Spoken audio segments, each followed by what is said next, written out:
processes and bringing the world towards Geula, what Am Yisrael is going through. But you have to identify what is my role within these things.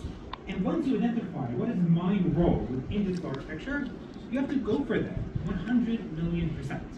And if my role is being nice to my neighbor, because I believe being nice to my second lonely neighbor is going to help elevate Am Yisrael, help elevate them as an individual person, and then eventually help elevate Am Yisrael and help elevate the world, and that is my personal avodah.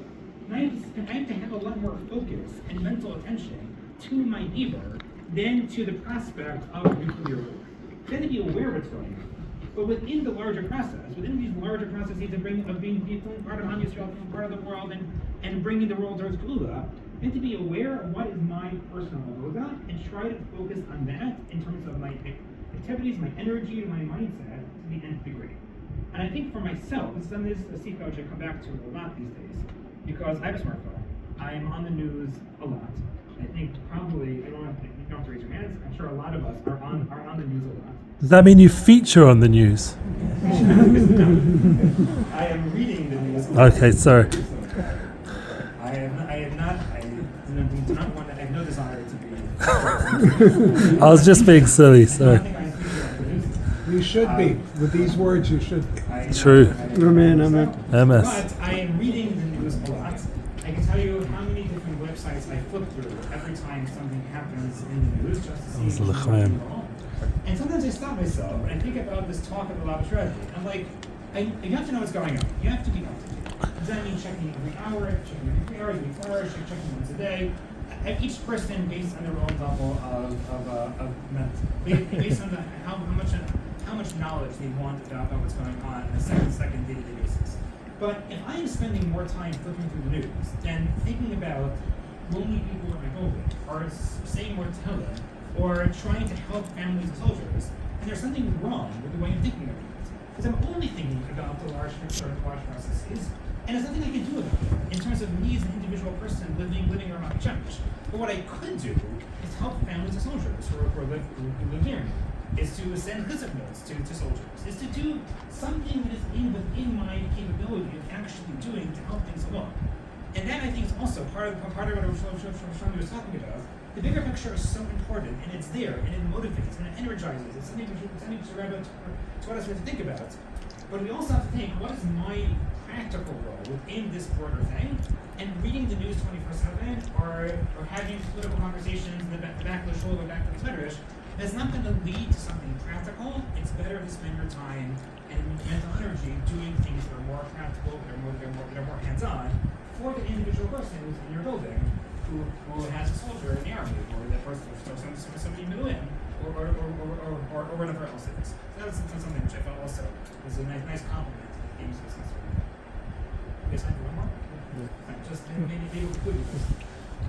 Because we're at Fabrengen, I think for me, one of the, I don't know if it was one of the biggest perception shifts that I had when I was learning about the Torah is the following point. If you go around the world, you think about spirituality, think about mysticism, think about people that want to feel connected to God. What do they do with their time? And where do they go? So what is the center of spirituality in the world? Let's say the East, let's say India, Tibetan Buddhists. Where do they go when they want to feel spiritual, they want to feel connected to God? What ashrams? They meditate by themselves. It is a lonely, solitary experience, maybe in small groups. And if you read, I'm not a bucky in these things, but if you read academic literature studying religious experience and mysticism, almost always they're individual people or very small groups that are on a mountaintop trying to tap into the spiritual energies and powers of the world. Tanya Paragon base.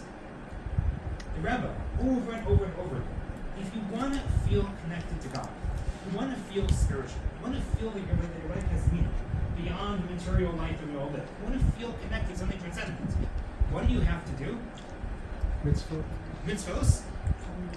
Something that is somebody else. You have to feel connected to others. You have to bring people together.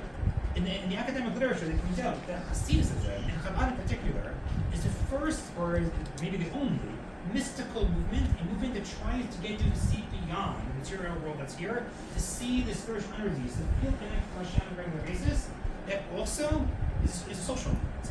It also tells you the more time you spend with your friends doing good things, the more you Fabrengen together, the more you eat together, the more you drink together, the more social connections you have with other Jews, the more connected to Hakadosh Baruch Hu, the more connected to the spiritual world you are going to feel. And that's a wild thing. Because we all want to feel spiritual. We want to feel connected to something transcendent. We want to feel like we're anchored in Hakadosh Baruch Hu. That's why we're Jews. We daven, we learn Torah, we do mitzvahs. We want to get those feelings. But the Rebbe taught us the best way to get those feelings is to do something nice for somebody else. Is to feel connected to other people. And that other person, are they on the deepest, darkest, darkest? They're the highest spiritual level, the most lofty spiritual level? Maybe yes, maybe not. Maybe they're living in Efrat and they're amazing people. Maybe they're just somebody who's living out their life. It doesn't matter. The more connected you feel to other people on the social level, the more connected you are going to feel to Hakadosh Baruch Hu on the spiritual. And this unification of the vertical line and the horizontal line, the vertical line between us and Hakadosh Baruch Hu, us and the spiritual world, us and Shemayim, and the horizontal line, us and other people, is something which was such a powerful combination. And it worked. It's counterintuitive. It doesn't seem to make sense. But the MASHA, it works. And I think that's also one of the staying powers of the Lubavitch Rebbe. It's not just individual people who are seeking spirituality, seeking to perfect the world, each in their own corner. They're all coming together. And the coming together is not just social reinforcement. That is the way, that is the best of it, the most ideal way to feel connected to spirituality, to feel connected to meaning, to feel connected to Hakadosh Baruch Hu. And I think that's also one of the staying powers of the Lubavitch Rebbe, and it's something which we can both take away from. And this is one of the ideas of Fabrengen. We're together, eating together, some people are drinking together, singing together, sharing the Torah together, sharing story together. It's this combination of social engagement with physicality, with food and drink, with spirituality, with Torah and so on. That's good. Actually, to what Rabbi Bronstein just said, you actually gave me. I like to read stories, and sometimes it's difficult to place the story within what ideas the story is conveying. And there's a story. I always thought the idea was something else, but after hearing what you just said, it gave me a new perspective on two stories actually. One is just a line that Tzemach Tzedek, the third Chabad Rebbe, once said. 25 years after becoming the Rebbe, the Tzemach Tzedek once said, "I haven't been at a Fabrengen in 25 years," which was a very unusual thing for him to say because they have Fabrengens all the time, and Tzemach Tzedek was there. And they asked the Tzemach Tzedek, "What do you mean? You always have Fabrengens." And Tzemach Tzedek said that since I became the Rebbe, you don't treat me like on the same level. Now you treat me like a Rebbe, and a Rebbe at a Fabrengen is not really having a Fabrengen. The Chassidim have a Fabrengen, everyone's on the same level. That's a Fabrengen because when there's that connection. The Rebbe is meruma mekulam. He's sitting on the whoever's sitting on the stage by the head table doesn't get to be part of the Fabrengen. I'm sorry. I feel 100%. The second idea is a story from the Baal Shem Tov. Such a wonderful, beautiful story. The Baal Shem Tov used to daven Kabbalat Shabbat and Ma'ariv on Shabbos, the evening of Shabbos, for a very long time.